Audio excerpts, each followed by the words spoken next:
tidak pernah saya menemukan amalan sehebat untuk mendukung dan mewakaf Al-Quran. Al-Quran untuk dibelajari, Al-Quran untuk dihafal. Saya memiliki harapan yang sangat tinggi.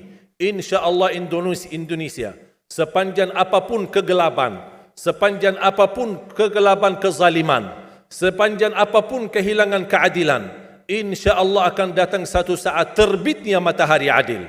Dan insya-Allah Indonesia akan menjadi negara Al-Quran. Saya bisa meyakinkan gitu karena saya telah merasakan bagaimana di Turki. Turki negara sekuler yang ratusan tahun serangi Islam, ratusan tahun menabaikan Islam.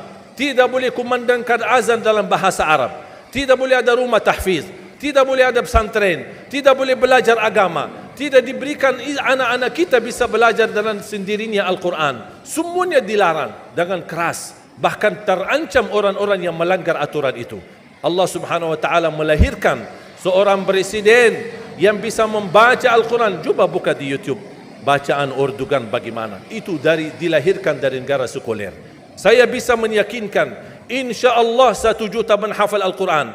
Dan bapa ibu mudah-mudahan masih punya umur akan mendengar pengumuman besar, imam besar salat Idul Fitri dan Idul Adha sekaligus khatib adalah Presiden Republik Indonesia menghafal Al-Quran. Itu yang saya yakini dan saya tidak pernah merasa lelah. Dan saya selalu berkata sama istri, kalau saya mati itu pun karena saya bersama Al-Quran. Wallahi jamaah sekalian, yang bersama Al-Quran tidak akan merugi. Berkah rizkinya, berkah umurnya, terjamin kebahagiaan. Allah Subhanahu wa taala hanya minta satu, berkenan bersama Al-Quran di dunia. Apa yang kita dapat? Apa yang akan dibalas? Akan Al-Quran temani kita di dunia, akan temani kita saat sakratul maut, akan temani kita di kuburan membela kita, akan menemani kita saat kita dibangkit oleh Allah, akan menemani kita saat hisab, akan menemani kita saat berjalan di atas sirat yang sangat tipis dan panjang, bahkan tajam jalanannya. Begitu sampai ke surga, apakah Al-Quran melepas? Tidak akan melepas. Al-Quran masih berkenan, padahal kita hanya cuma sekali berteman sama Al-Quran di dunia. Dia begitu luar biasa panjangnya bertemanan sama kita sampai ke surga.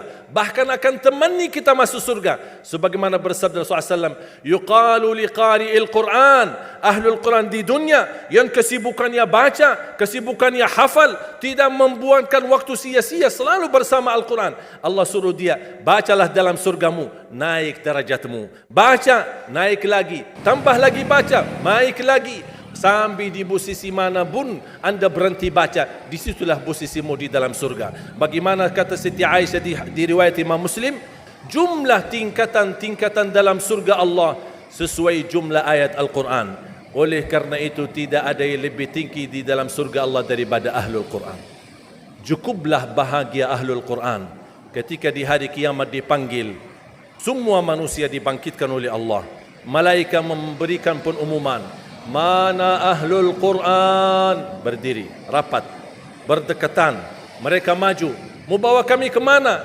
Kalian terpilih menjadi orang yang terdekat sama Allah. Karena Ahlul Quran adalah keluarga Allah Subhanahu wa ta'ala. Bukan hanya kita sendiri yang mendapatkan anugerahnya dan manfaatnya.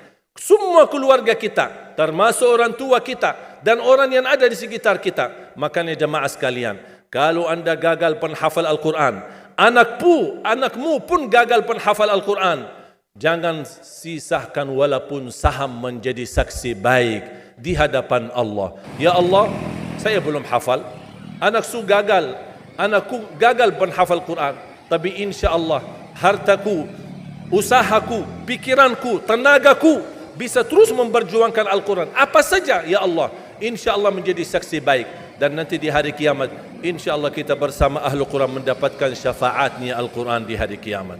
Kita sangat membutuhkan ayat-ayat yang dikumandangkan ketika meninggal dunia. Insya Allah setiap satu huruf akan disalurkan 10 kebaikan. Mudah-mudahan semua yang hadir diberikan kemuliaan dan keanugerah dari Allah menjadi Ahlul Quran, penghafal Al-Quran, penghayati Al-Quran, para pencinta Al-Quran, berakhlak-akhlakul Quran. Ya Allah, aku mohon atas izinmu ya Allah, kami bersama-sama bertemu di masjid ini. Berilah kepada kami kemuliaan bersama-sama bersama ahlul Quran di dalam surga-Mu ya Allah, ya Dzal Jalal wal Ikram, ya Arhamar Rahimin, ya Arhamar Rahimin. Anugerahlah kepada kami anak dan keturunan penghafal Al-Quran, anak dan cucu penghafal Al-Quran yang mampu menjaga nama baik keluarga kami, yang mampu membanggakan kami di hadapan-Mu hari kiamat, yang mampu menghadiahkan mahkota untuk kedua orang tua kami. Birahmatika ya Arhamar Rahimin. Ya Allah, maafkan kalau kami tidak berhasil menjadi penghafal Al-Quran. Tapi ya Allah, kami kurbankan nyawa kami, harta kami, usia kami, tenaga kami, pemikiran kami, ilmu kami untuk Al-Quran, agar Indonesia ke depan menjadi negara Al-Quran, agar Indonesia menjadi contoh terbaik untuk mata dunia, agar bisa kita melahirkan. Karena saya meyakinkan ya Allah, dan kami semua meyakinkan, terjamin masa depan Indonesia baldatun tayyibatun wa rabbun ghafur kalau selalu bersama Al-Quran. اغفر لنا ولوالدينا ولجميع المسلمين والمسلمات والمؤمنين والمؤمنات الأحياء منهم والأموات. ربنا آتنا في الدنيا حسنة وفي الآخرة حسنة وقنا عذاب النار. وصلى الله على سيدنا ونبينا محمد وعلى آله وصحبه وبارك وسلم والحمد لله رب العالمين. سبحانك اللهم وبحمدك أشهد أن لا إله إلا أنت أستغفرك وأتوب